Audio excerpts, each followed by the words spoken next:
Enfin, la troisième partie aborde les tensions croissantes aux frontières du Niger avec le Bénin et le Nigeria, que le président accuse de complicité dans les efforts de déstabilisation, notamment en facilitant les activités terroristes. Il évoque également la question sensible des ressources pétrolières du Niger, révélant des relations tendues avec les partenaires chinois concernant les accords sur les oléoducs et insistant sur les mesures visant à protéger les intérêts nationaux. Face à ces pressions externes, le président lance un appel à un réveil patriotique, exhortant les citoyens à se mobiliser pour défendre leur patrie et ses ressources. Cette dernière section présente la lutte comme une bataille civilisationnelle plus large pour l'autodétermination et la souveraineté économique. Alors que le président appelle à une mobilisation patriotique, quelles actions concrètes les individus et les communautés peuvent-ils entreprendre pour contribuer à la souveraineté économique et politique du Niger? Tout ce que vous avez développé depuis quelques minutes au cours de cet entretien, il s'agit ainsi véritablement d'un acharnement de la France et de ses complices contre le Niger et ses institutions. J'ai alors à ce niveau trois petites questions. Premièrement, quelles sont les raisons de cet acharnement et de leur volonté irréductible de nous déstabiliser alors que l'on peut penser, après tout ce qui s'est passé depuis le 26 juillet, qu'ils ont bien compris la leçon et que l'on peut aller de l'avant?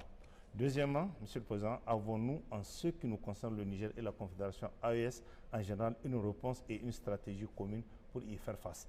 Et enfin, troisièmement, quel doit être dans cette stratégie le rôle de nos populations en termes de mobilisation, de sensibilisation et d'engagement patriotique, sachant par ailleurs que certains de nos compatriotes se plaignent souvent des difficultés dans leurs relations avec les autorités administratives qui ne prennent pas en compte avec la diligence requise les informations qu'ils leur donnent. Exemple fréquent, souvent ils contactent l'administrateur délégué qui demande de contacter le gouverneur ou le préfet et vice-versa. Monsieur le Président. Vous me faites sourire. Oui. Quand j'entends les dernières conclusions, je vois un profane qui parle d'un domaine vraiment pour lequel il est totalement profane. D'accord. L'acharnement de la France, pour reprendre vos mots, et qui sont justes, tire son essence des facteurs culturels, civilisationnels et historiques. Cette même France, rappelez-vous, c'est la même France qui a comme maître tacticien hors pair Napoléon. Oui.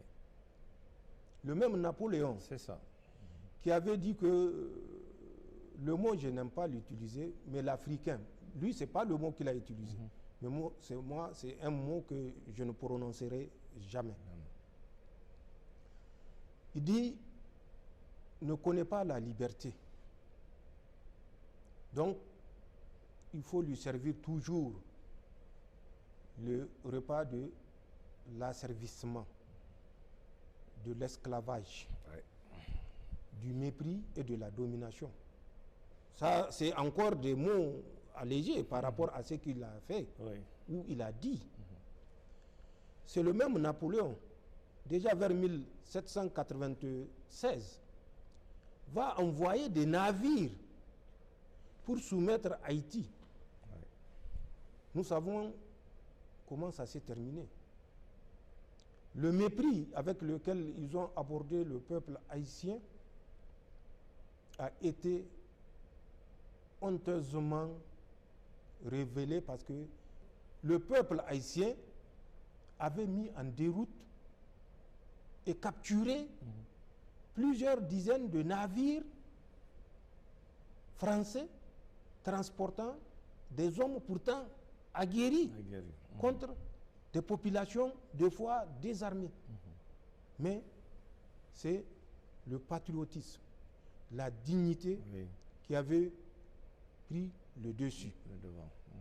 Et vous vous rappelez le sacrifice que Haïti a consenti pour racheter, malgré cette victoire militaire, mais pour racheter leur indépendance. Pour ceux qui ne le savent pas, ils n'ont qu'à consulter les documents d'histoire. Après Napoléon, venons plus proche de nous. Vous vous rappelez la fameuse phrase de Nicolas Sarkozy quand il était à l'université Cheikh Anta Diop de Dakar au Sénégal. Le drame de l'Afrique, c'est que l'Afrique n'est pas suffisamment rentrée dans l'histoire. Ça, c'est aux Africains qu'on dit ça. Et où? À Cheikh Anta Diop. Je dis bien Cheikh Anta Diop. C'est tout un symbole. Hein. L'égyptologue le plus reconnu, qui malgré l'impérialisme, l'imposition, l'omerta impérialiste, a démontré que l'Égypte est une civilisation, d'un mot que j'ai dit, je ne veux jamais utiliser. C'est ça. C'est l'insulte suprême qu'on puisse faire à un peuple. Se tenir dans un temple comme Cheikh Anta Diop et dire que l'Afrique n'est pas suffisamment entrée dans l'histoire. Mais qui est l'histoire? Ça reflète l'ignorance tout simplement. Parce que s'il sait ce que c'est l'histoire ou le mot histoire, il ne peut pas les dissocier de l'Afrique. Il y a plus de 5000 ans, au moment où leur arrière-ancêtre venait en Égypte apprendre les sciences, l'astronomie et toutes les autres sciences. Cette même Égypte, civilisation qui a laissé des traces aujourd'hui à travers les pyramides, et que ces forces néocolonialistes ont cherché à camoufler le lien historique entre ces architectures monumentales aux civilisations africaines. C'est dans ce même temple que Sarkozy va dire que l'Afrique n'est pas suffisamment rentrée dans l'histoire. Plus proche de nous encore, il faut suivre Emmanuel Macron. Oui, bien sûr. Qu'est-ce qu'il a dit? Ça, c'était au Burkina. Même pas au Burkina, avec ça, je considère ça comme un incident mineur. D'accord. Parce que si Marc Kaboré ne l'avait pas reçu avec tous les égards, il n'aurait pas pu dire à Marc que c'est lui l'électricien en s'adressant devant des étudiants burkinabés et qui ont malheureusement applaudi. Pour vous dire de ce qui se passe en Afrique. Je parlerai plutôt d'un autre qui est d'actualité, Emmanuel Macron. Quand il était parti, toujours à Bruxelles, par rapport à la demande de conciliation, où il avait dit « Ne vous mêlez pas de ce qui se passe entre la colonie nigérienne et la France. Le Niger nous appartient. Nous sommes seuls à décider de la solution. » C'est pourquoi je dis c'est civilisationnel. C'est culturel. Encore en 2023, décembre, un autre brillant Français a dit, je cite, « C'est le petit stupide ». J'ai dit, je répète, c'est le petit stupide d'Emmanuel Macron qui a ouvert les yeux aux Africains. petit stupide Emmanuel Macron qui a ouvert les yeux aux Africains. Si jamais nous perdons ces colonies, nos fils, nos petits-fils iront en Afrique chercher leur subsistance. La migration va changer de direction. L'Union européenne, à côté de la France, doit faire en sorte que cette vision africaine échoue. C'est ce qu'il dit. Et elle va plus loin. Cette vision, nouvelle vision des Africains de l'AES doit échouer. Le Niger, le Mali, le Burkina, s'ils réussissent, d'autres suivront. Il faut que Emmanuel Macron parte, ça je suis d'accord avec lui, même si c'est avec regret. Il faut que Emmanuel Macron parte où la France en souffrira. L'Afrique n'a pas d'histoire. La même chose que Sarkozy avait annoncé. Tout à fait. L'Afrique n'a pas d'histoire et en conséquence, ça c'est sa conclusion, l'Afrique ne peut pas dominer le monde. Mais l'Afrique n'a pas besoin de la permission de quelqu'un pour dominer le monde, puisqu'elle l'a déjà dominé à un certain moment où ce monde duquel il se réclame n'avait aucune existence humaine ou organisationnelle. Je ferme la parenthèse.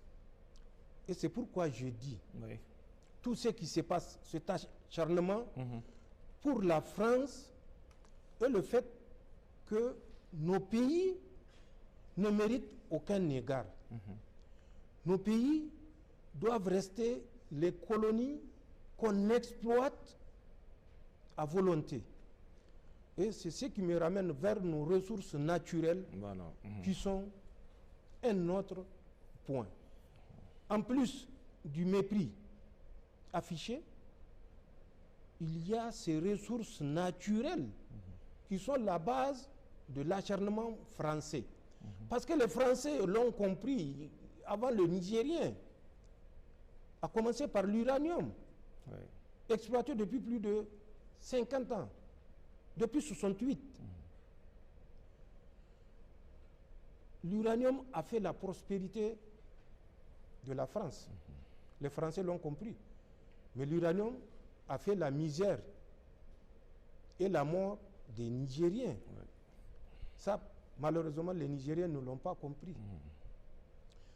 Toutes nos ressources, qu'elles soient sur le territoire national nigérien, qu'elles soient dans le sous-sol burkinabé ou malien, sont l'objet de cet acharnement en deuxième point que l'on observe non seulement de la part de la France, mais également de toutes ces puissances occidentales qui forment bloc derrière la France, malgré vraiment cette évidence qui est là, que ce qui se passe n'a rien à voir avec l'humain, ça n'a rien à voir avec la volonté de la France à défendre le droit ou la démocratie, d'ailleurs qui sont des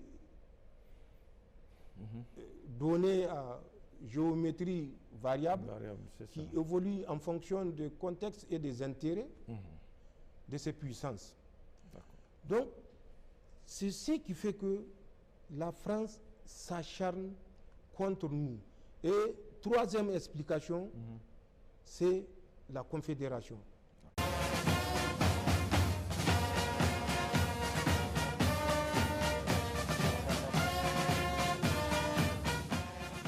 Dans cette organisation que nous avons créée, trois piliers ont été retenus comme étant des piliers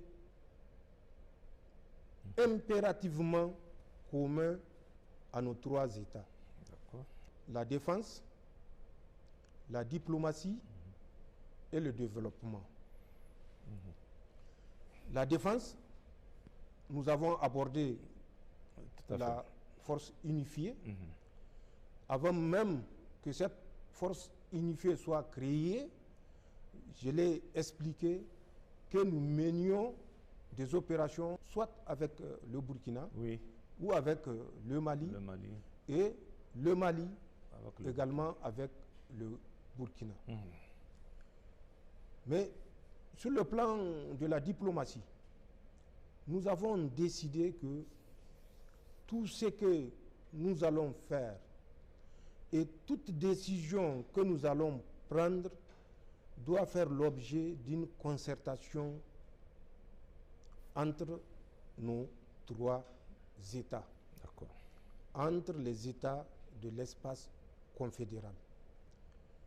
Le développement qui est le troisième pilier, vous l'avez suivi récemment avec la création de la Banque d'investissement et de développement, donc la Banque confédérale d'investissement et de développement.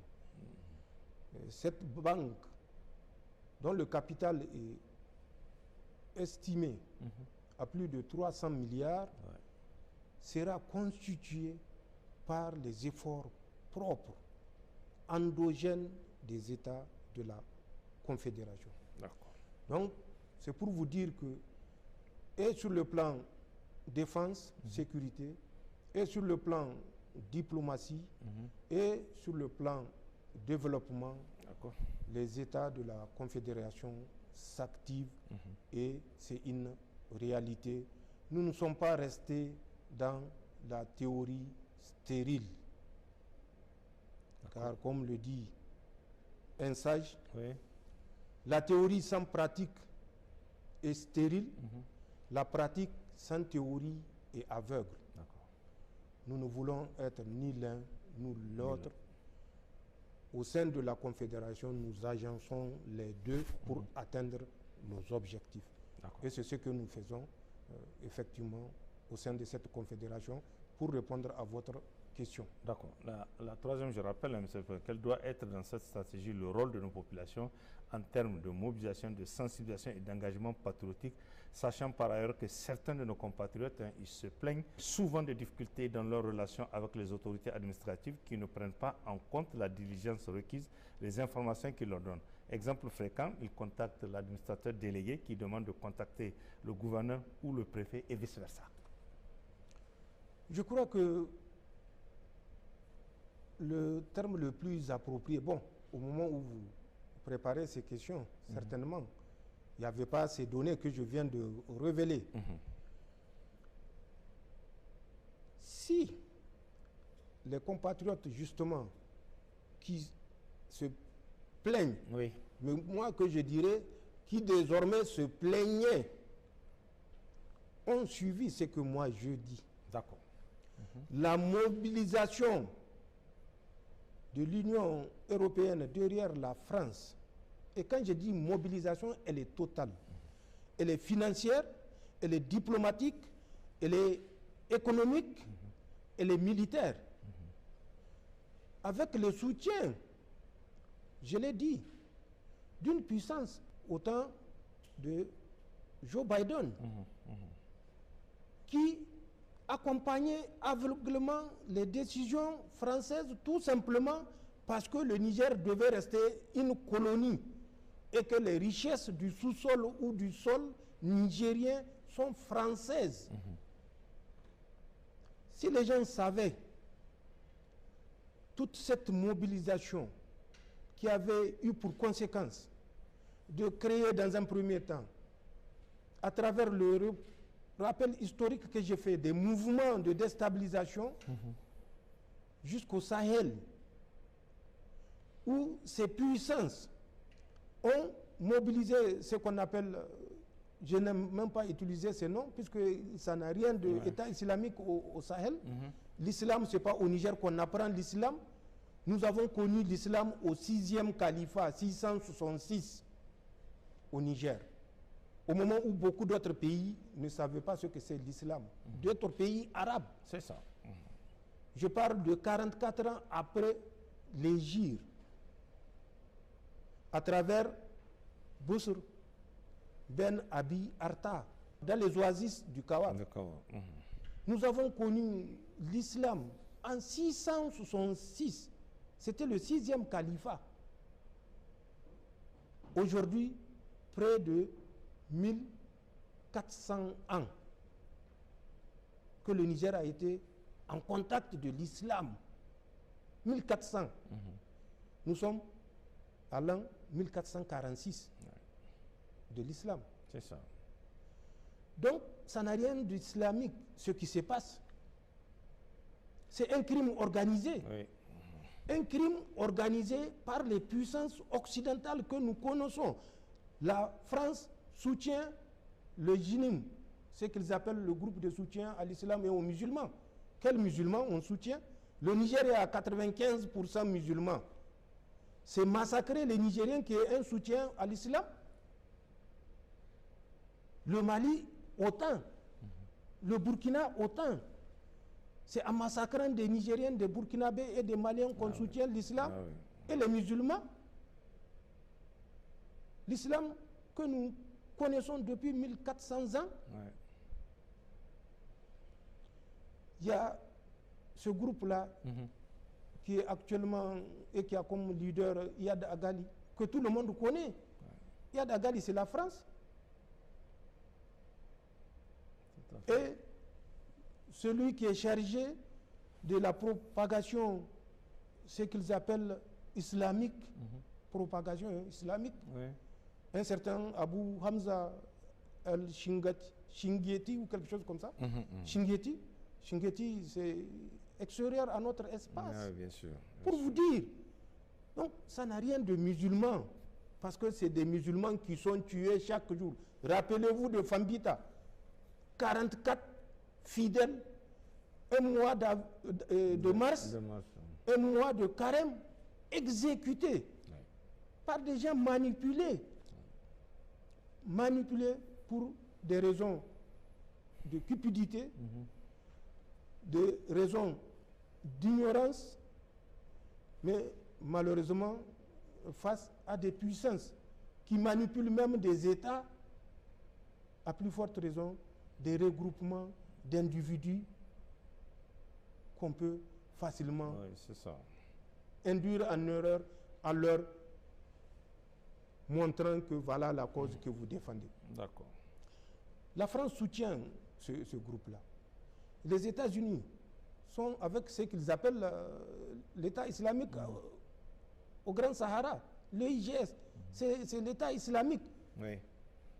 Donc, je vous ai dit, la Daoula centrale est en Syrie, à un certain moment en Irak. Mais c'est les mêmes événements qui se reproduisent ici. D'accord.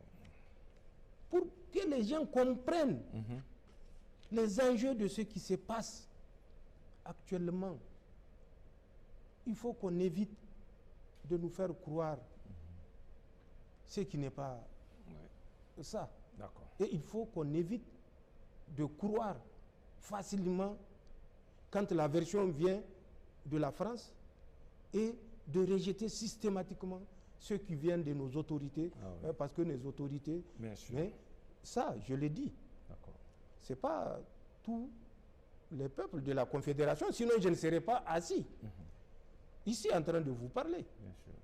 Puisque c'est la mobilisation populaire au Niger qui nous a permis de tenir jusqu'à date.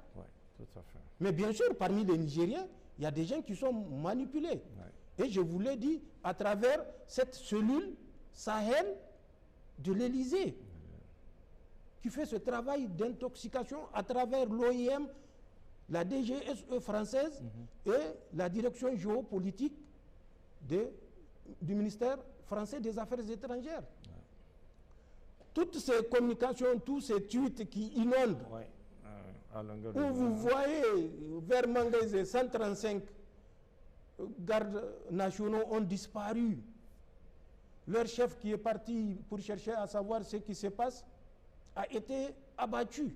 Et Vous avez des radios ou télévisions nigériennes qui mettent ces absurdités, qui reprennent ces absurdités, qui partagent ces absurdités. 500 FDS nigériens ont été massacrés le 24 juillet vers Eza. Eza, c'est là-bas, entre les deux opérations, Chara et Al-Mahou. 235 ont été tués par là. Le dernier cas, Eknaon, on dit que c'est plus de 60 qui ont été massacrés. Ouais. Nous enregistrons des pertes. C'est ça. Mais nous savons que c'est le sacrifice à consentir pour nous libérer. D'accord. Il faut que les peuples de la Confédération comprennent que aucune puissance au monde ne viendra pour faire la guerre à leur place. Les autres se sont sacrifiés pour leur pays. Bien sûr. Nous ne sommes pas des sous-hommes. Il ne faut pas que nous donnons raison à ces gens qui pensent que nous sommes des moins que rien. Nous sommes incapables de dignité parce que nous n'avons pas d'histoire. Il faut que nous comprenions cela pour que, à l'image de la mobilisation qui a toujours eu cours au sein de notre espace confédéral, cette mobilisation soit maintenue parce que la cause est noble. Il y va de notre survie. On n'a pas le choix, il n'y a pas deux options. Il y a une seule option, c'est la victoire pour les États de la Confédération. Oui. En dehors de la victoire, toute autre attitude n'est que baliverne et commentaire. Nous n'avons pas le temps de nous attarder sur les commentaires et les balivernes. Voilà ce que je dis. Le peuple est debout, le peuple doit rester debout parce que la cause, elle est civilisationnelle. Ce n'est pas du superficiel. D'accord. Par rapport à la remontée des informations, souvent, Monsieur le Président, les gens se posent des questions. Les gens, c'est ce que j'ai dit. Les gens se posent des questions parce que c'est des profanes. C'est ce que j'ai dit quand j'ai écouté ce que vous dites. Ok. L'engagement militaire répond, du moins, à des critères, pour parler de façon peut-être plus compréhensible, à des critères. D'accord. Le militaire, il apprend. En plus de ce qu'il apprend, confronté à la réalité, il retient des leçons. Nous avons vu des zones où les terroristes ont mis le feu à la brousse. Les forces de défense et de sécurité ont été appelées pour éteindre un incendie ou un feu de brousse. Ils sont tombés dans ce qu'on appelle communément une embuscade. Embuscade, tout à fait. On a vu une ou deux motos venir apparaître devant les forces de défense et de sécurité. Mais ces une ou deux motos ne sont pas les seuls qui sont prévus dans cette mission de ces gens-là. C'est juste la partie visible de l'iceberg. D'autres centaines de motos sont tapis quelque part. Quelque part, oui, tout à fait. Nous avons eu malheureusement des morts dans la région de Sanam, parce que deux motos ont apparu devant nos hommes qui les ont suivis avec 4 véhicules. Ils étaient partis pour trouver à 40 km plus loin, plus de 200 motos les attendaient. Le militaire, c'est quelqu'un qui réfléchit. Nous pouvons comprendre ces gens qui disent que les militaires n'interviennent pas au quart de tour. Parce que quelqu'un qui est menacé, quelqu'un qui voit son frère exécuté, son fils exécuté, sa femme, ses enfants pris en otage et conduits vers d'autres horizons où peut-être il ne les reverra plus. Effectivement, même si c'est 1 heure de temps, après que les FDS interviennent, il va trouver ce temps très long. Mais il faut que les Nigériens comprennent que les enjeux qui sont en cours dépassent tout ce qu'ils peuvent imaginer. Il faut que les Nigériens comprennent qu'ils n'ont pas d'autre alternative que de soutenir, vaille que vaille, leurs forces de défense et de sécurité qui meurent chaque jour pour les protéger. Qui sont, malgré l'étendue du territoire, parce que nous sommes quand même l'un des rares pays où 360 degrés, on ne peut s'adosser sur personne. Nous sommes obligés de compter sur nos propres ressources et sur nos propres forces de défense et de sécurité, en dehors du Mali et du Burkina, où, comme je l'ai dit, nous agissons dans le cadre de la force unifiée. Donc, il faut que les gens se rappellent de ça et qu'ils soient plutôt des défenseurs de leurs forces de défense et de sécurité, plutôt que de passer leur temps à charger les forces de défense et de sécurité qui n'interviennent pas suffisamment. Monsieur le Président, avec votre permission, nous allons évoquer principalement 2 sujets d'actualité. La première question a trait à l'exploitation du pétrole nigérien. Monsieur le Président, après les difficultés sur ce sujet avec le Bénin, y aurait-il d'autres difficultés avec nos partenaires chinois? L'on se pose cette question quand on sait que nous avons connu une pénurie d'essence au mois de mars dernier et que plusieurs responsables de la chaîne d'exploitation du pétrole ont été sommés par le gouvernement de quitter le territoire national. Qu'en est-il, Monsieur le Président? Je crois que le ministre de la Justice, le ministre du Pétrole et la ministre de l'Artisanat et du Tourisme, à son temps, ont fait un point de presse. Mais il est également important que nous disions quelques mots par rapport à cette situation. Le Niger est le pays qui a tiré les leçons de la spoliation de ses ressources plus que tout autre pays au monde. La France a passé plus de 50 ans, j'ai dit depuis 1968, qu'elle est dans le domaine de l'uranium au Niger. Si vous partez à Arlit, la seule voie goudronnée a été réalisée sur budget national par le défunt président Tandja Mamadou, Allah lui accorde sa rahma. L'aérodrome d'Arlit est toujours en terre battue. Et quand j'avais demandé une fois pourquoi, la réponse qui m'a été apportée, c'est que si on faisait ça en asphalte, donc ce qu'on appelle communément goudron, ça va se fissurer. En terre battue, ça ne se fissure pas. En goudron, ça se fissure. Dans les pays où nous avons les tremblements de terre, des volcans, les aéroports ne sont pas en terre battue, ils sont en goudron. C'est pour vous dire encore une fois de plus le mépris culturel, civilisationnel que ces Français ont pour les Nigériens. Nous avons tiré les leçons de la fermeture de la Cominac.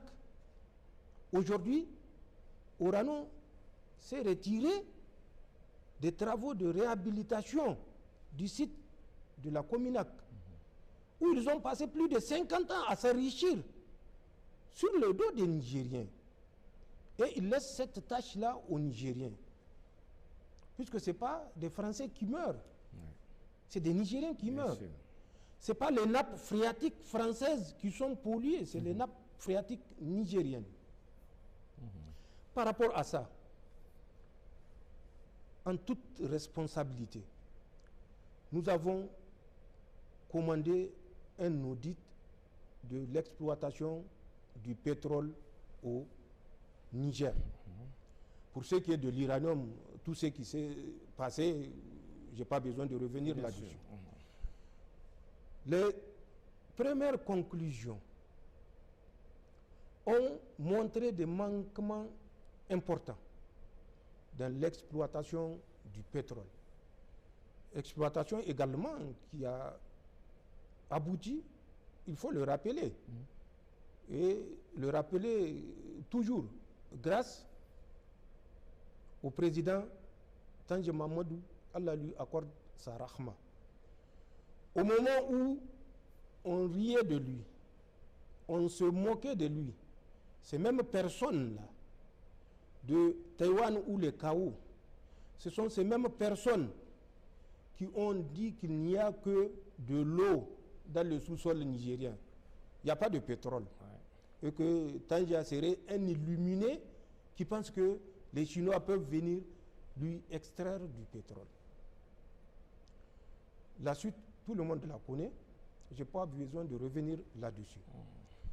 L'un de l'autre, nous avons fait conduire un audit dans tous les domaines, que ce soit au sein de la SORAS, au sein de CNPC, NP, au sein de WAPCO. C'est ça. Ce que nous avons découvert ne nous permet pas de nous taire et de continuer à spolier le peuple nigérien comme il l'a été avec l'uranium.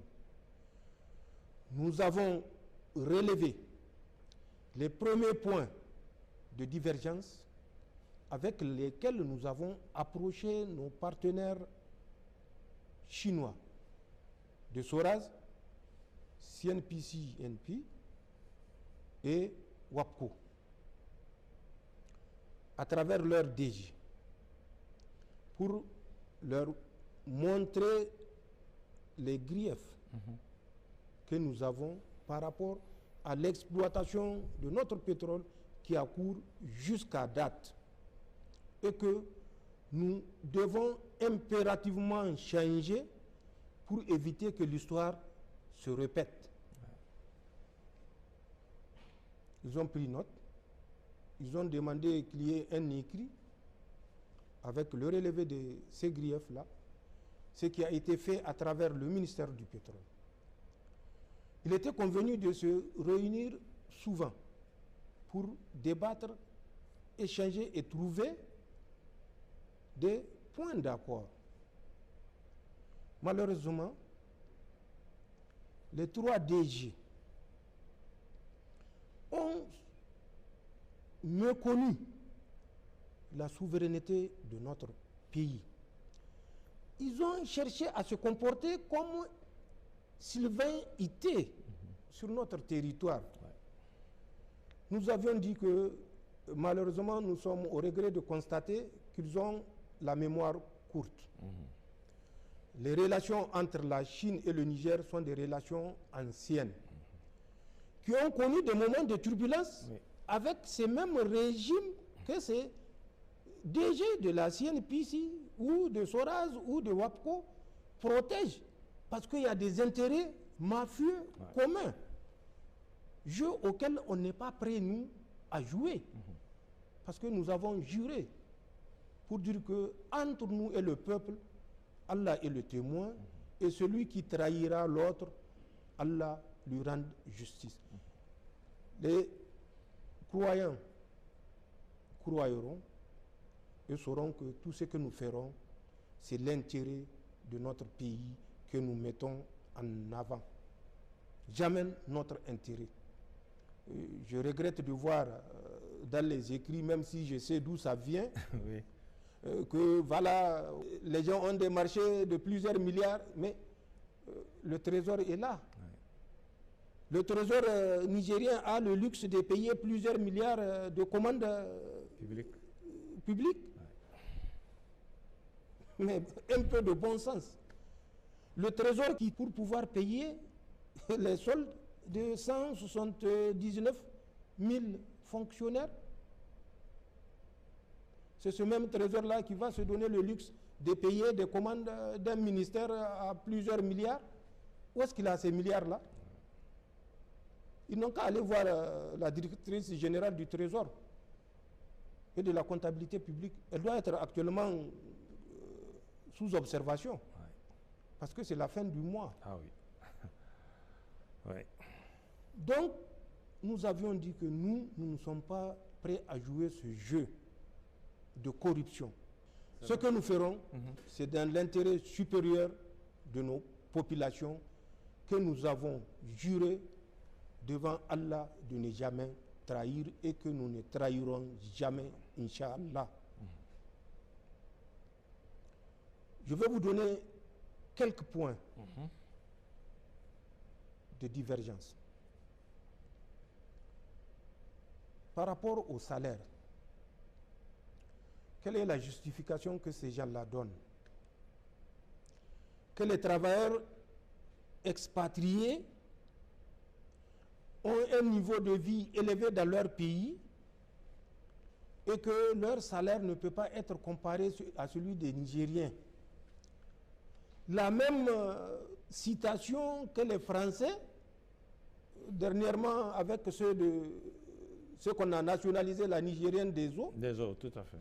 Où un expatrié français a dans les 20 millions de salaire ouais, de francs CFA, avec 500 millions de compléments salarial à la fin de chaque année pour les 3 expatriés qui étaient à la Société nationale des eaux à l'époque. À l'époque, c'est ça. C'est ce même comportement que ces DG ont voulu reprendre au Niger. Ouais. Je vais vous donner quelques points d'indication. Le DG des CNPC, nigérien, DG adjoint. Le DG adjoint qui est nigérien, le DG est chinois. C'est ça. Le salaire du DG adjoint nigérien est inférieur à l'UITS de l'assistante du DG chinois, parce qu'elle est chinoise. J'ai dit bien inférieur à la retenue, oui, tout à fait, impôt sur le salaire de l'assistante. Et c'est le DGA nigérien qui a ce salaire-là. Ouais. Imaginez les autres. Ouais. La DGA WAPCO qui est nigérienne, son salaire est de 21 900 000 inférieur au salaire de son DG chinois. Ouais. Tous vivent sur notre territoire. Donc s'il y a un train de vie, il est uniforme pour tous les employés de Soraz, de CNPC ou de WAPCO, puisqu'ils travaillent dans le même environnement avec les mêmes cherté de vie, si c'est cherté de vie, ou facilité de vie, si c'est des facilités de vie. Mais comment est-ce qu'on peut nous opposer l'argument parce que les autres sont des expatriés, ils peuvent avoir des écarts de ce niveau. Et quand je parle de DGA. Ouais. Et les simples agents ouais. Simples manœuvres, quel est leur salaire? Ouais. Nous avons dit que non, nous ne pouvons pas. Après les salaires, ils ont, et malheureusement, c'est ce qui s'est passé à travers la signature de ces accords-là, même s'il y a des dispositions d'ouverture. Le pipeline qui quitte Koulélé jusqu'à Sémé, les 1950 km, c'est le Niger qui garantit ce pipeline. Ouais. C'est sur le pétrole brut du Niger que ce pipeline est garanti. Contre toute logique, contre tout bon sens, le Niger n'a pas construit ce pipeline-là. Il y a une société chinoise choisie par l'entreprise chinoise qui a construit le pipeline. c'est à elle de garantir le pipeline. Ce n'est pas sur le pétrole brut du Niger qu'on doit garantir ce pipeline-là, où c'est un contrat entre deux privés. Pourquoi l'État du Niger va garantir? Et pour ça, c'est des centaines de milliards qui sont programmés pour que le Niger paye ces montants à travers le pétrole brut. Il y a beaucoup d'autres points de divergence que, rationnellement et compte tenu de l'expérience que nous avons eue, nous ne voulons plus que ça continue dans ce sens. Et ça, nous l'avons dit, quand il fallait revenir pour la troisième rencontre, les 3 DG chinois ont refusé d'assister. J'ai dit bien, ont refusé d'assister.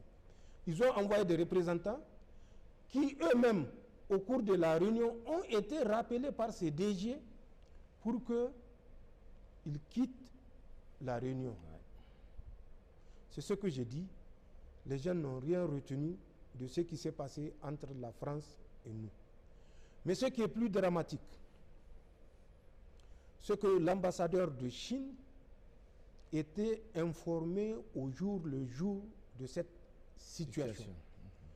L'ambassadeur de Chine, que nous considérons comme étant le représentant de l'État chinois au Niger, qui doit servir de courroie pour que dans chaque situation, qu'une solution rationnelle soit trouvée conformément à leur slogan gagnant-gagnant.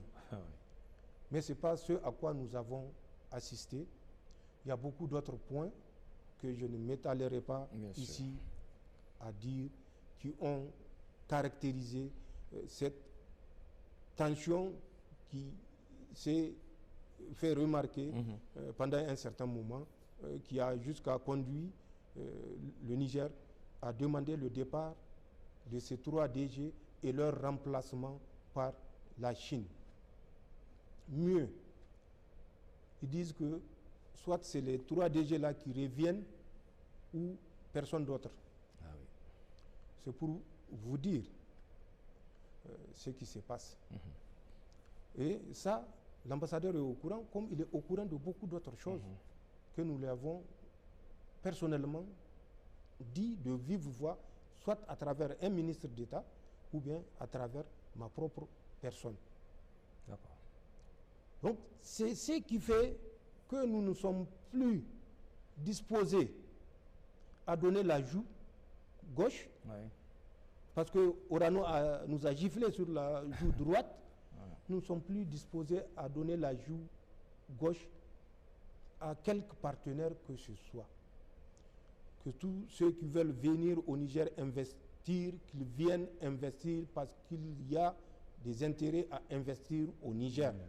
Nous savons que la France est en train de tout faire pour dissuader les investisseurs.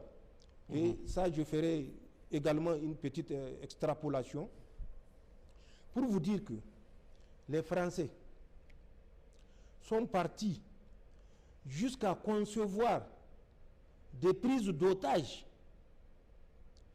des ressortissants occidentaux et autres sur le territoire nigérien pour dissuader, dans un premier temps, les investisseurs à venir.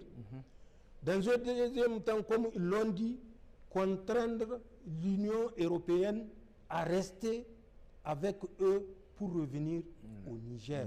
C'est ça. Ce que j'ai dit est vérifiable. Celui qu'ils ont utilisé pour cette sale besogne s'appelle Boubacar Daboungel. Celui qui a utilisé 3 bandits, certainement c'est des surnoms, ce n'est pas leur vrai nom. Il y a Momo, il y a Ibrahim, il y a Omar. C'est eux qui ont d'abord en Algérie enlevé un Espagnol vers Tamanrasset. C'est eux qui ont enlevé une première Autrichienne, à Agadez. Ensuite, ils ont enlevé une Suissesse à Agadez toujours. C'est le même Aboubacar Dabungel.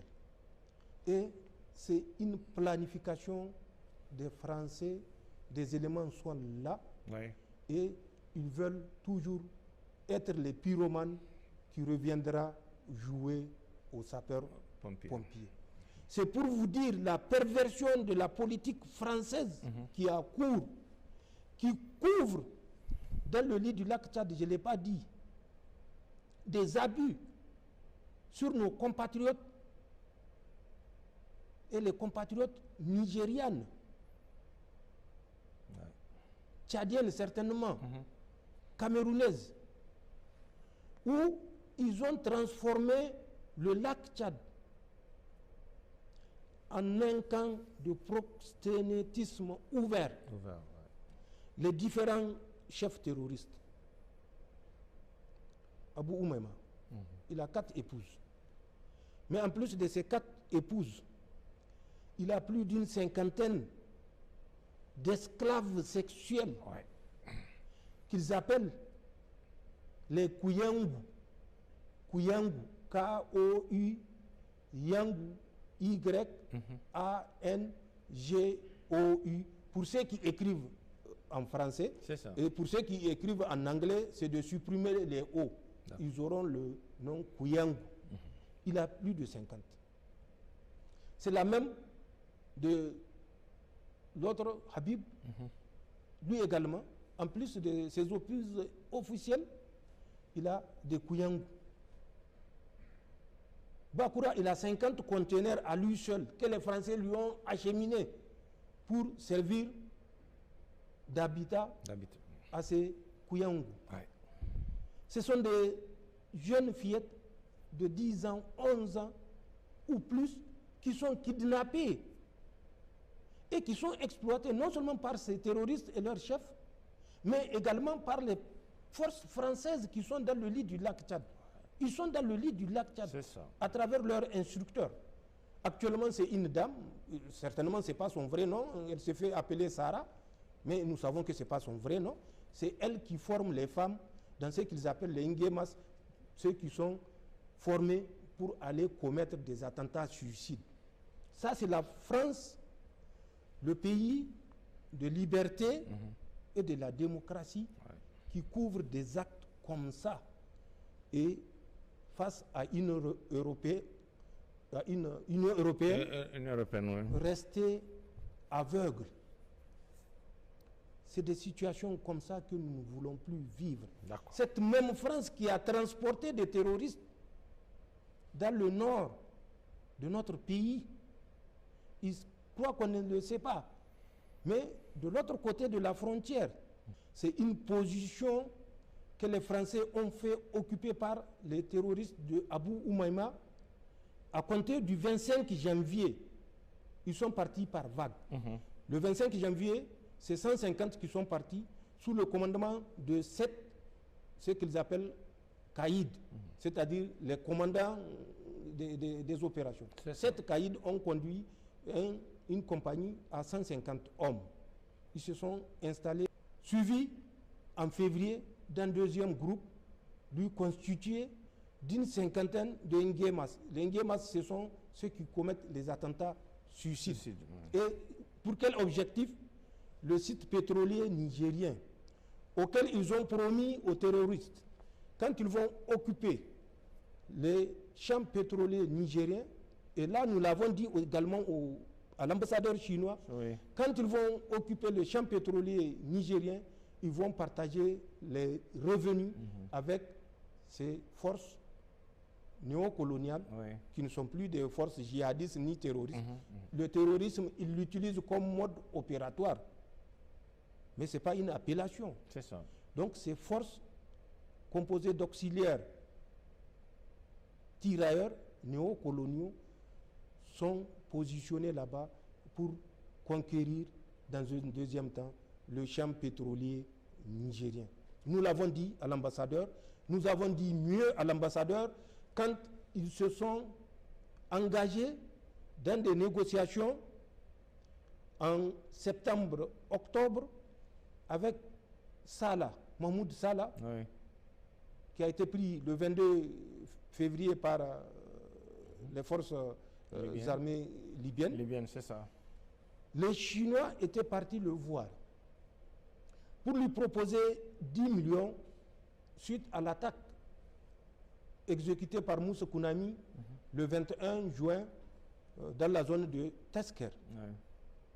Donc, ils sont partis le voir pour lui dire, nous vous proposons 10 millions de dollars pour que vous ne vous attaquiez plus à nos infrastructures. Ces 10 millions de dollars devaient transiter à Paris par l'intermédiaire d'une dame qui est docteur Mena, je ne la connais pas. D'accord. Elle se connaît, peut-être les Nigériens aussi la reconnaissent ou la reconnaîtront. Docteur Mena qui va servir de point focal en liaison avec les Nigériens qui sont en fuite et réfugiés entretenus par l'État du Nigeria. Mahmoud Salah fera le mouvement. Nous savons où il a passé, où il a obtenu des passeports et il devait se rendre au Nigeria, à Abuja ou à Sokoto pour récupérer ce transfert-là, certainement en ayant laissé des commissions aux intermédiaires. Bien sûr. Nous avons appelé l'ambassadeur et j'ai dit au ministre d'État, ministre de la Défense, de l'appeler pour lui dire que nous sommes au courant et que si notre coopération doit continuer, il faut qu'il s'assure que ces virements-là ne soient pas faits. Ouais. Ils l'ont suspendu, mais c'est suspendu, je l'ai dit, suspendu. Ouais. Et je dirai pourquoi. Le 1er mars, il y a eu un autre contact qui a été pris. Pourquoi? Parce qu'il y avait un Chinois qui a été enlevé par le même groupe de Salah et autres, Moussa Kounami. C'est ça. Nous avons suivi les Français qui étaient en train de planifier cette opération. Nous avons là également appelé l'ambassadeur de la Chine pour lui notifier.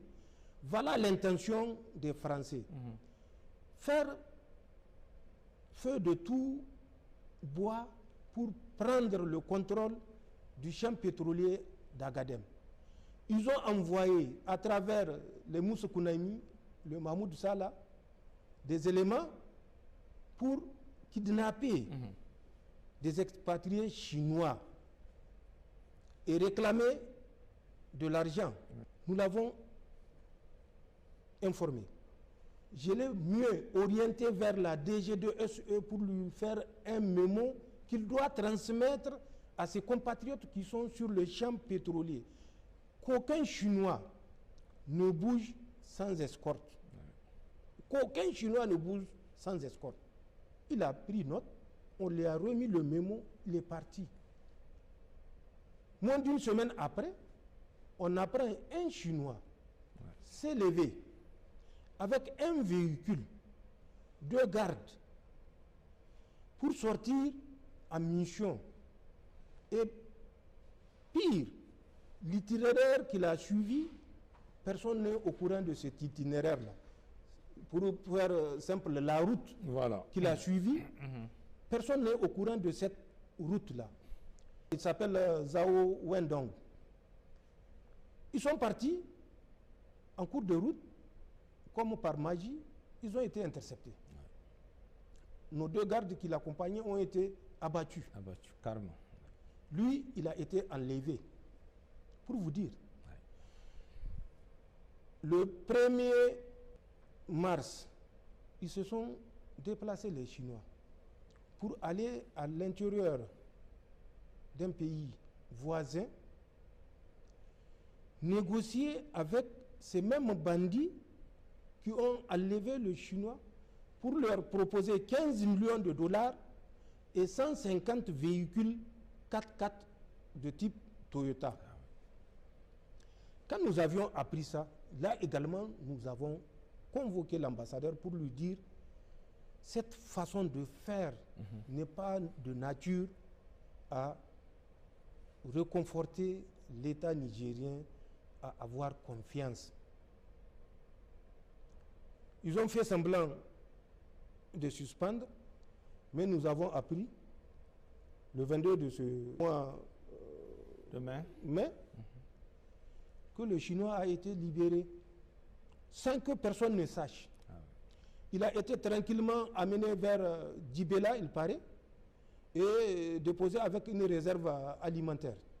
Le Chinois qui devait aller le récupérer a tout simplement dit aux gardes qui assurent toujours leur sécurité, nous allons dans tel secteur chercher quelque chose. Il ne leur a pas dit la mission. Pour vous dire comment les gens travaillent, nous c'est la conviction qu'on a de mèche avec ces bandits. Imaginez que le dispositif d'accompagnement soit un dispositif léger et que des gens qui sont de toutes les façons sans parole de l'autre côté tendent une embuscade à nos gens. C'est encore d'autres expatriés enlevés qu'on va déplorer. Et on va indexer le Niger, les FDS nigériennes d'incapacité. Parce que c'est ce qu'il faut faire comprendre au monde. C'est ça l'intoxication. Donc ils sont partis, ils l'ont récupéré. Ils l'ont récupéré. Ils n'ont pas informé les autorités nigériennes. Rien. Ils l'ont rapatrié ici à Niamey. Et je crois que le 22, il a pris un vol et il est parti. En Chine. Alors que dans de telles circonstances, le minimum, c'est que le pays soit associé, parce que nous avons des questions. Bien sûr. Nous avons des doutes à lever. Mais le fait d'agir de cette façon clandestine reconforte nos doutes. Voilà le jeu trouble auquel l'ambassadeur s'est livré. On nous accuse d'être des bagarreurs. Nous ne sommes pas des bagarreurs. Aucun pays ne veut se voir méprisé et sous-estimé. Aucun pays conscient. À plus forte raison, les autorités d'un pays conscient qui a fait le serment que Dieu serve, soit le témoin entre lui et le peuple s'il trahit les intérêts du peuple. D'accord. Monsieur le Président, c'est la deuxième question d'actualité. La saison des pluies s'annonce au Niger. Quelles leçons avons-nous tirées de ce qui s'est passé l'année dernière et quel message avez-vous à l'endroit de nos populations? Effectivement, la saison de pluie pointe à l'horizon. Elle a déjà commencé à s'installer. Il y a des zones qui ont sémé. Les leçons, elles sont de deux ordres, sécuritaire et humanitaire. Sécuritaire par rapport à notre devoir, à notre responsabilité de protéger les Nigériens pour qu'ils vaquent à leur occupation champêtre ou à leur activité pastorale quand le moment sera venu. Humanitaire, puisque nous avons vu la saison passée, nous avons enregistré une pluviométrie jamais égalée.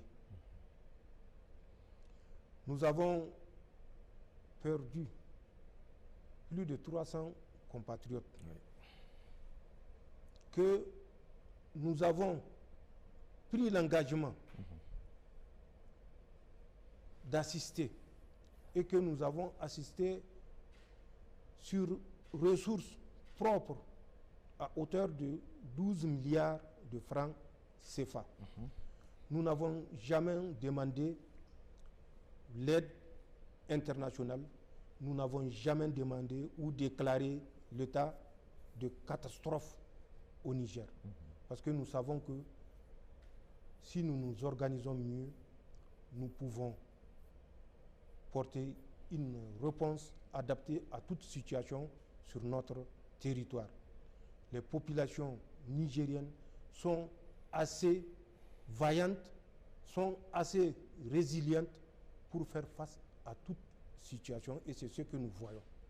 N'empêche, toujours dans le cadre de ce deuxième point, nous avons pris des mesures qui consistent, puisque la plupart des décès sont dus aux effondrements des maisons qui sont faites en argile, Oui, tout à fait. nous avons décidé, à travers les structures sectorielles, de revoir les façons de construire au Niger et les matériaux de construction à utiliser. Et c'est dans ce sens. Le ministère du Commerce, le ministère de l'Habitat ont pris contact avec les deux compagnies pour l'instant qui produisent du ciment pour qu'on essaie de voir qu'est-ce que l'État peut abandonner comme taxes et impôts pour permettre à ces compagnies de cimenterie de produire du ciment à un prix qui permettra aux Nigériens, au lieu de recycler l'argile, qu'ils utilisent le ciment. Donc, les constructions, même si elles sont inondées, nous sommes un pays de soleil. Dès que le soleil revient, l'eau se retire.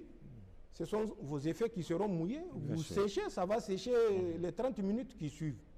Donc, il faut changer de matériaux de construction. Et c'est ça où nous avons ramené le prix de la tonne, vous l'avez suivi, en fonction des régions, puisque justement, il fallait inclure le transport pour les transporteurs. Et c'est ça qui avait cours. Et c'est ça que certains Nigériens ont dit que ce n'est pas normal, c'est du populisme, on ne devait pas diminuer le prix du ciment. C'est des Nigériens qui se sont élevés pour dire des absurdités comme ça, que c'est du populisme. Ils ne voyaient pas le populisme quand les maisons s'effondraient sur des compatriotes. 300 morts enregistrés, soit par effondrement ou par noyade. Noyade parce que les gens ont voulu traverser des coris en crue. Et malheureusement, souvent, c'est des véhicules, des camions entiers que ça a emporté avec des bilans très lourds. C'est ce qui s'est passé dans la région de Tawa, où il y avait eu une soixantaine de morts qui ont été emportés par les eaux de ruissellement d'un cori. Donc, ce sont ces mesures-là que nous avons prises pour faire face à la saison et que nous devons renforcer pour faire face à cette saison qui, selon la météo, sera encore plus abondante, Inch'Allah. Mais il faut que nous prenions toujours le côté du verre à moitié plein que du verre à moitié vide, parce que la pluviométrie, c'est une rahama de Allah subhanahu wa ta'ala, et ça devait être exploité dans ce sens. Les comportements à risque, nous devons les bannir, et c'est ce que l'État cherche à faire ou fait pour effectivement éliminer ces comportements à risque. Et c'est ça que nous faisons pour cette campagne qui s'annonce, qui vient de démarrer, oui, et que nous souhaitons en tout cas une campagne meilleure à celle de l'année passée, même si nous continuons quand même à jouir des produits de la campagne passée. Tout à fait. Les Nigériens se sont tués. Le sac de riz est à 11 000. Personne ne parle. Il n'y a que dans les prières où on rend grâce à Allah de nous avoir accordé cette rahama. Le sac de mil est à 27 000. Le mil tardif. Le mil hâtif est à 28 000. Le sac de sorgho est à 28 000. Le sac de maïs est à 27 000. Personne n'en parle. Alors qu'à pareil moment, c'était 2 fois. Oui, bien sûr. On a connu des années où c'était 2 fois ce prix. Mais là, ça a parlé. D'accord. Justement. D'accord. Monsieur le Président, pour finir ce grand entretien, votre mot de la fin. Quel sera votre mot de la fin? Le mot de la fin, par rapport à l'exposé de la situation que je viens de faire, par rapport aux implications que je viens de révéler pour ceux qui l'ignoraient, c'est que les Nigériens se regroupent et s'illustrent comme ils l'ont fait par leur sens de patriotisme. que les peuples de la Confédération, de façon globale, s'illustrent encore davantage par leur engagement patriotique. C'est un combat de longue haleine, c'est un combat face à un professionnel de la perfidie, c'est un combat où les Nigériens doivent de moins en moins accorder la moindre importance à ces tweets dont on connaît l'origine et dont nous connaissons l'objet. Les Nigériens doivent continuer à prier pour leur pays. Souvent, j'entends des gens qui disent « Nous, pourtant, nous avions soutenu le Conseil national pour la sauvegarde de la patrie. » Mais celui qui s'exprime comme ça n'a pas compris le combat. Le combat, ce n'est pas pour le Conseil national pour la sauvegarde de la patrie. Le combat, c'est pour la dignité du Niger. Le combat, c'est pour la survie du Niger. Le combat, c'est pour la souveraineté du Niger. Et ce combat-là est le même au Mali et au Burkina. C'est pour la survie, c'est pour notre dignité à nous tous. Donc, je ne fais pas un combat pour un tel ou un tel. Un tel ou un tel, ce ne sont que des individus qui conduisent le combat en même temps que vous et qui ont eu la lourde responsabilité d'être ceux qui indiquent le chemin à suivre et qui ont le courage de dire non quand il faut dire non. C'est ça la vérité. Donc il faut que les gens comprennent que la lutte qu'ils font, c'est pour le Niger. C'est pas pour moi. C'est pas pour moi. C'est pas pour le Conseil national. C'est pour notre pays. Oui.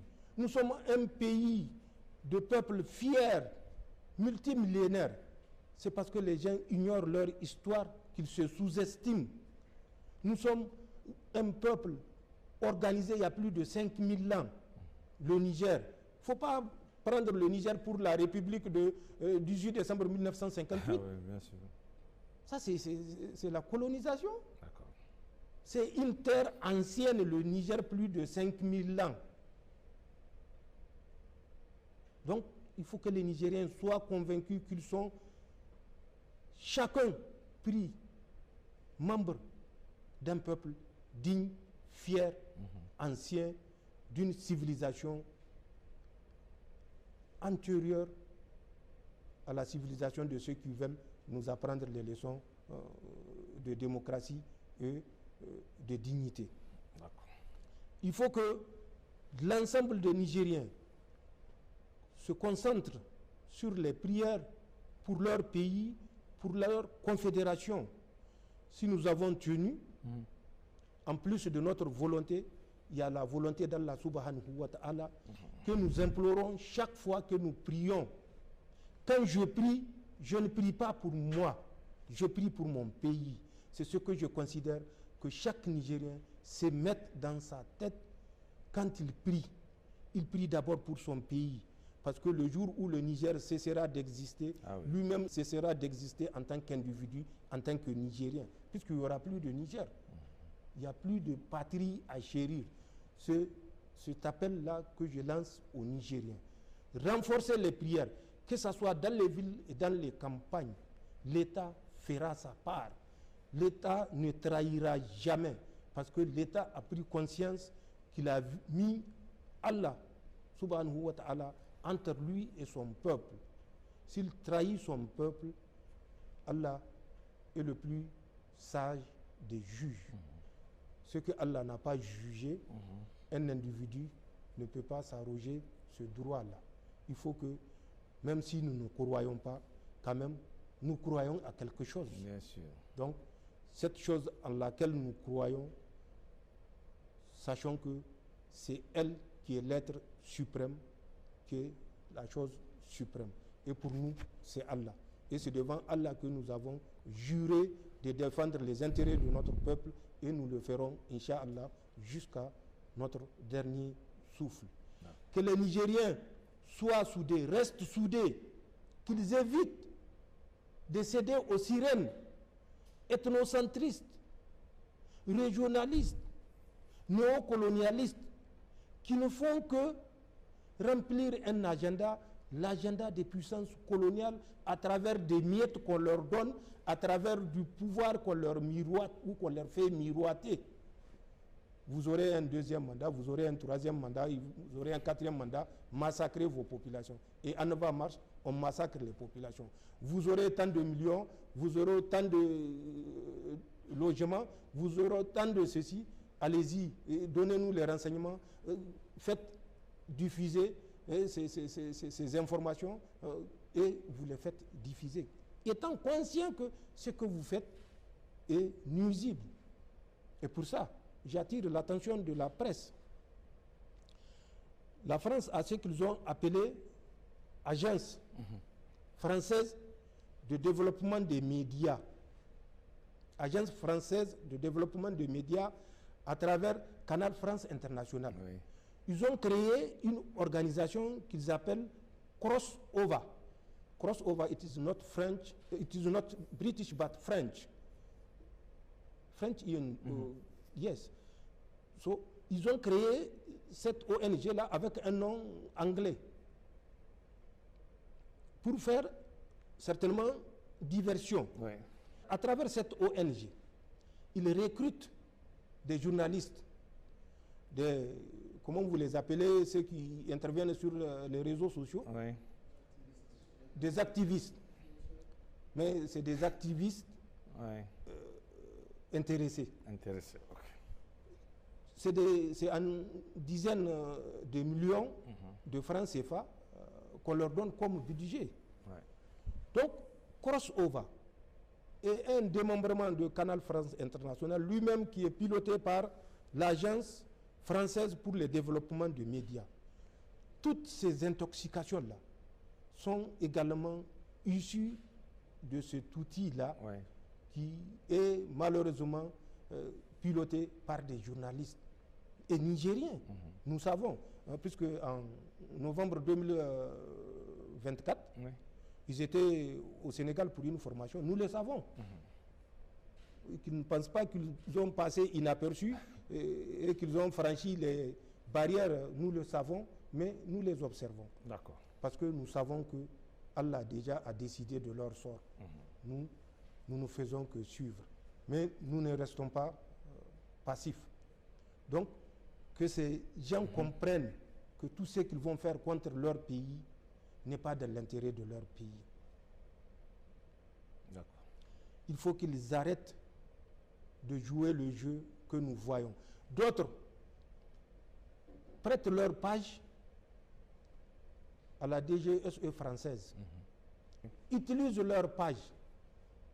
Je l'ai dit, parce que je sais que la DGSE française va encore, c'est eux qui disent, quand ils envoient, il faut bien les connaître ces gens-là.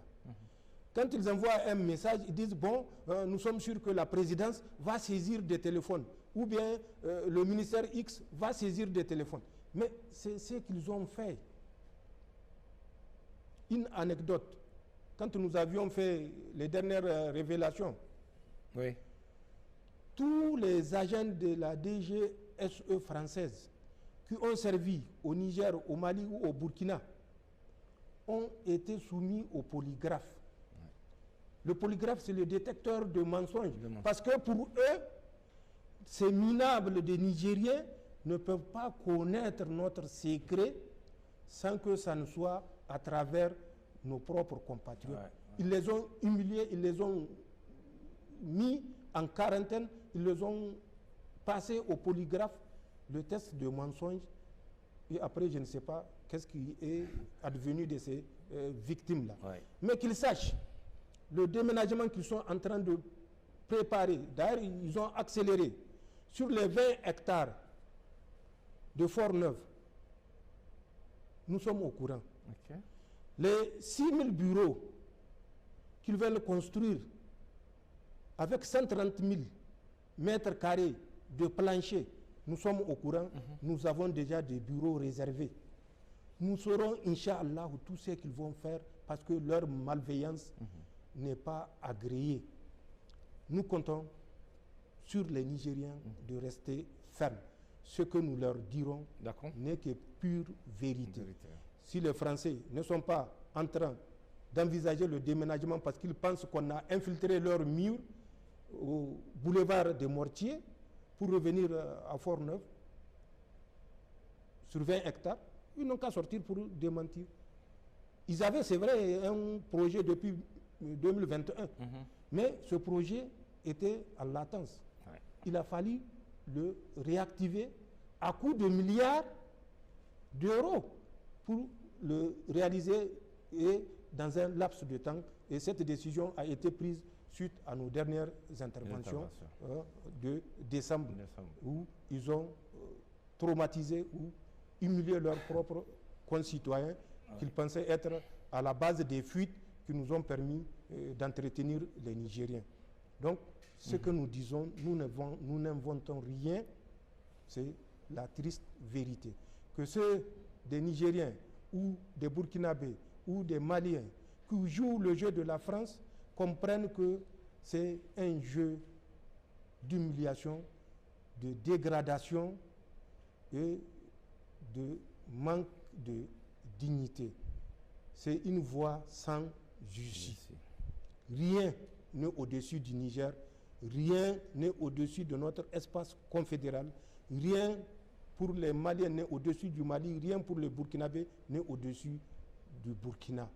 Il faut que ces compatriotes comprennent que la lutte que nous menons, nous ne la menons pas pour nous-mêmes, nous la menons pour l'ensemble de nos populations que nous voulons juste voir vaquer à leur activité professionnelle sans qu'on ait besoin de les mettre devant des 12-7, des 14-5 ou je ne sais de quelle couverture aérienne. Oui. Nous sommes un peuple assez intelligent, un peuple assez travailleur qui peut s'en sortir. Mais pourquoi devons-nous rester sous la domination des Français? Tout simplement parce que les Français trouvent leur compte en nous maintenant sous leur domination. Et que nous ne comprenions pas, et jusqu'à nos intellectuels, c'est ce qui est regrettable, nous ne comprenions pas que c'est de la survie de nos pays qu'il s'agit. Quand je vous ai cité le génie français qui disait c'est la stupidité du petit Emmanuel Macron, j'aurais voulu voir des intellectuels sortir, condamner ces propos-là. Rien. Personne n'est sorti. Pourtant, on a tous les diplômes. C'est ce que j'ai regretté également quand Macron s'est exprimé comme ça pour dire que le Niger lui appartient. C'est ce que j'ai condamné quand Sarkozy s'est prononcé à Cheikh Anta Diop pour dire que l'Afrique n'est pas rentrée dans l'histoire. C'est ça le drame de l'Afrique. Donc c'est des comportements comme ça qui sont révoltants et qui doivent révolter chaque digne fils de la Confédération. Je prie pour que nos pèlerins qui sont à la Mecque fassent un Hajj Mabrouk. Je présente mes condoléances aux familles de nos 3 compatriotes qui sont décédés. En tout cas, c'est les informations que nous avons jusqu'ici. Un décès de suite d'un accident de circulation et 2 décès de suite d'une courte maladie. Nous prions Allah subhanahu wa ta'ala qu'il leur accorde sa rahma et qu'il agrée leurs vœux et leur ibada avant leur dernier soupir. Pour ceux qui sont encore en train d'accomplir les rites, nous leur souhaitons Hajj Mabrou et que Allah subhanahu wa ta'ala les ramène dans leur famille sains et saufs. Nous souhaitons bonne fête à l'ensemble de nos compatriotes. Nous souhaitons que, puisque déjà l'association islamique a retenu la date, nous souhaitons bonne fête à tous nos compatriotes. C'est l'objet également de ce que j'ai à dire par rapport à mes vœux et souhaits vis-à-vis de mes compatriotes, des compatriotes de la Confédération et pour nos pays et notre Confédération.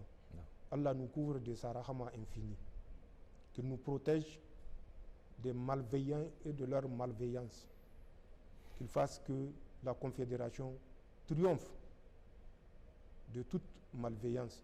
Je ne dirais pas puissance, parce que aucun de ces pays n'a la puissance. Merci, Monsieur le Président, vraiment pour cet entretien et merci aussi encore pour la franchise dans vos propos.